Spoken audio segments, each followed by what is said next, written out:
Paging Dr. Ruby. Dr. Ruby is here and ready to help. Well, hello friends and fans. Thanks for tuning in. I'm Zach Martinson. And I'm Monica Daly. I'm excited to be joining the cast for Season 2 of Paging Dr. Ruby. And we're excited to have you.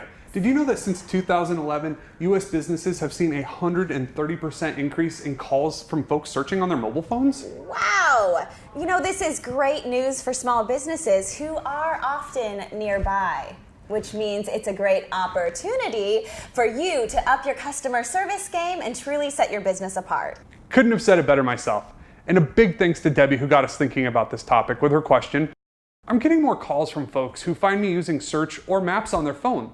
Since they often seem to have different needs than other callers, do you have any tips on how I can create the best experience for them? That's a fantastic question, Debbie. Since these callers won't have conducted a lot of research on your business, first impressions are especially important.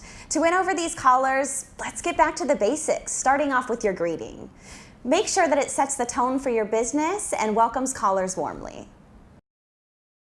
Thank you for calling Poseidon's Fish Emporium. Don't be coy, our fish bring joy.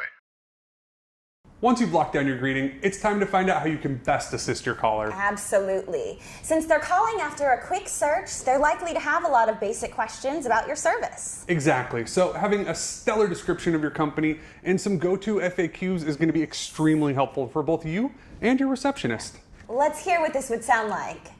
Hi, I just found you from my phone. I'm searching for some tropical fish for an aquarium I'm building. Wonderful. I'd be happy to help. Poseidon's Fish Emporium specializes in rare tropical fish, as well as the equipment needed to house them. Sounds like what I'm looking for. Do you have much of a selection? We do. In fact, we have more than 200 varieties of tropical fish. Are there any specific fish you were looking for?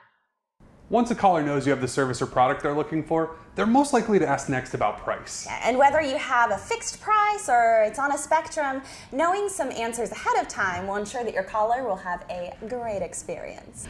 I don't have a specific fish in mind. I was hoping to come take a look at the selection to see what catches my eye.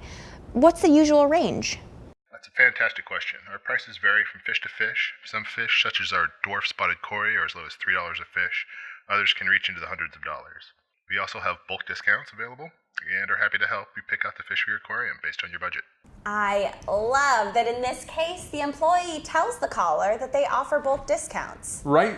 It's a great example of giving the caller something they didn't even know they wanted. And once the caller knows that you have what they want, they know the price, it's time to plan your next step with the caller. It may make sense to schedule a time for them to stop by your location or jot down their information. Knowing what information you need keeps the call flowing and shows the caller that you are the best person to help them. If you're looking to pick out some fish today, we'd love to have you stop by. I'd even be happy to schedule a consultation for you with our tropical fish expert. Gosh, that sounds fantastic. Could I come by around 2 p.m. today? Perfect. May I jot down your name and number for our expert? Absolutely. My name is Kim. With a fantastic greeting, prepared answers, and enthusiasm, you will easily win over these cell phone shoppers. Exactly. Just remember to have patience. Often these callers, they'll have many questions about your product or your services. Most importantly, always be thinking about how you can provide the best experience. Callers can tell when you're passionate about your business and they want to buy from someone who believes in what they sell. Well, this wraps it up for this episode of Paging Dr. Ruby. Huge thanks to Debbie for her excellent question. If you're looking for communication tips or advice on the Ruby service, we're always here to help. Dr. Ruby is on the case. Feel free to send your questions to @callruby on Twitter, on Facebook, or just simply put your questions in the comments below. Goodbye. Bye.